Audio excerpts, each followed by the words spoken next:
Hola Lady Cakes! Welcome back to my mini vlog. So as you can see, ngayon na lang ulit tayo nakapag-video. So itong video na to ay pa-order ko ngayong araw. So itong cake na to ay matagal nang na-book sa akin. Tapos makikita nyo maliit yung board ng malaking cake.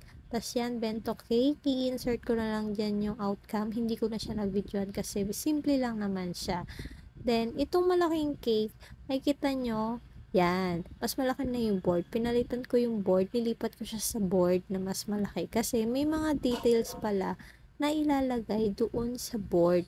So, magko-consume siya ng space and doon sa unang board kasi hindi kakasya. Kaya pinalitan ko siya. Buti na lang hindi nasira yung cake at talagang nakisama yung icing ko. Palag-palag no? So, ito yung ginayahan natin, inspo natin. Tapos, ito yung ating final outcome sa cake. So, 7 by 3 yan. Pero, naging 7 by 5 na. Tapos, may free cupcakes na bite size, 12 pieces. So, ang promo natin na to ay 999. Pero, dahil upgraded siya, syempre, may additional tayo dun sa mga add-ons na toppers and that's for today's video. Bye-bye!